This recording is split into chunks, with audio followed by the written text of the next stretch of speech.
Hi, I'm Piolina, and I'm doing my master's in education at University of Hertfordshire. And I'm proud to say that I got a very successful placement at Queenswood School at Hatfield, Brookmans Park, and I'm teaching economics and business studies for year 12 and year 13 students. So this is actually, we are doing the edXL curriculum, Pearson edXL curriculum for year 12 and year 13 students. And I'm very happy doing this job as my previous experience in Sri Lanka was also I was a business studies and economics teacher back in Sri Lanka. I was teaching in an international school there for 10 years back in Sri Lanka, and I was teaching O level, Cambridge O level syllabus. Also, I was teaching Cambridge A level syllabus, as well as I was doing edXL curriculum for O level and A level. So basically, I'm a higher secondary school teacher for the past 11 to 12 years. And then I got this opportunity to come to UK and do my master's in education, which I'm currently pursuing. And my placement was approved at Queenswood School, which is a boarding independent private school for girls. And I'm having a great time here. Also, I would like to discuss some of the positive and negative side of my placement here with regard to professionalism and my experience here at Queenswood. So, initially, I think I found it a bit tough to adapt to this culture, the way of doing things, and even to what they expected of me in this school because I was not familiar. So every school has a culture, and definitely this school too has a culture. So I think being a private school, I should focus on some of the apart from the benefits I'm enjoying here. So definitely I'm getting a very good pay since it's a private school, and I think fewer students. I'm dealing with only maximum 10 students in a class, which are some of the positives that I'm handling. And most are girls, so behavior management is quite easy. I don't have to handle boys here and all that. But I would also like to focus on some of the challenges I'm facing here. So, as a British ancient heritage school, I find that sometimes I feel lonely. Even when I go for lunch, there are some who don't even smile at me. So I normally have my lunch. I have to normally have my lunch alone at times, except for one lady who is like she's an Indian and I'm a Sri Lankan. There are no Asians working in this school. So sometimes we feel a bit isolated and left out from the group. And also, when it comes to students, initially it was like it's actually a parent-driven school. So, with regard to my experience here, parents are really dominating. So, we cannot discipline any child here, or even if a girl has an attitude issue, we have to bear up with all these issues in this particular school. So, why we have to bear up all these issues is because it's a private school, and definitely there's a lot of influence by the parents. Even when it comes to marks or grades, I could say that I had done like I had marked the papers according to a particular standard that I expected from them. But later on, I found that management wanted me to mark it much leniently because the parents will not be happy if I mark the paper strictly. So actually, back in our country, we used to mark it very. The marking was really stringent and accurate because whatever the mark, parents had to accept. But here it's not the case. We'll have to mark according to what the parents expect, what the parents want, and what the parents would be happy about, whether the child is doing well or not.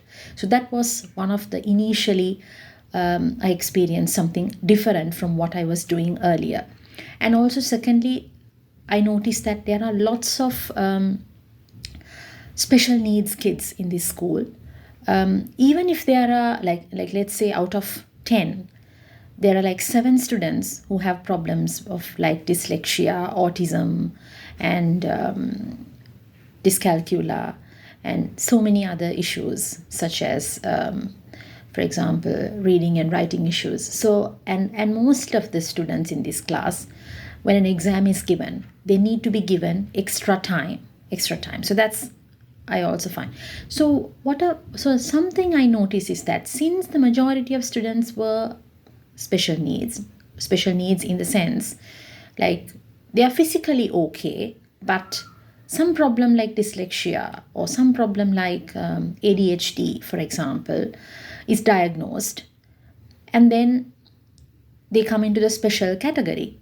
But the thing is, I find that even the normal kids sometimes, for the purpose of getting extra time, what happens is they are diagnosed by the PLC here, personalized learning center. So the students, so for the purpose of getting extra time at the exam, what the parents are doing here is influencing the school to diagnose their daughter with some special need so that they would be given a particular diagnosis and then special extra time. Because I hear that if they are given extra time in school, they would be also given extra time at their GCSEs or at their A levels. So I find that this is sometimes being a disadvantage, because even normal kids are categorized as special through the influence of the parents, because they believe that the children need extra time, whereas in actual fact that is not needed, because they're perfectly normal in my understanding. So my year 12 class in particular, there were like initially 7 special needs kids, but all of them finally came within that year. They came and influenced the management, and then they got it diagnosed so that they could get extra time. So this was something that I also faced, and also had to cope with challenges teaching these kids, because when it comes to children with dyslexia or ADHD, I have to use dyslexia friendly strategies, like for example, use different colors on the board, use different fonts for them to understand, use different worksheets, use different models.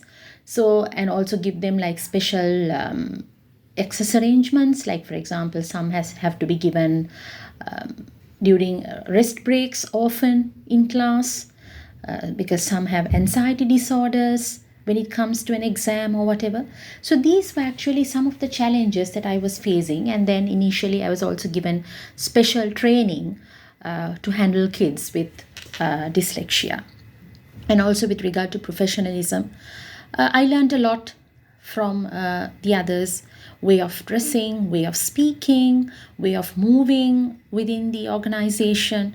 So these were all different types of characteristics that I learned. And also I learned that professionalism requires a lot of responsibility, ethics, and being truthful, honest, sincere are all aspects of professionalism, apart from being educated, qualified, and having the necessary skills. So basically, having experience, being professionally qualified, having the skills, being responsible, all that was fine for me. So only thing I had some of these challenges so far in my placement, which I'm trying to improve on, and I'm trying to work on it so that I could become a better teacher and a better guide and role model for my students in all aspects of professionalism and my placement, so that I could do a better job in future in my next job.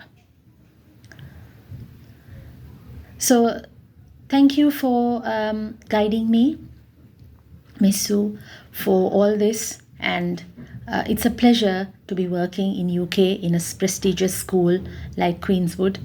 I appreciate it, but at the same time, I'm trying to face and manage all the challenges that I come across in this place. Thank you.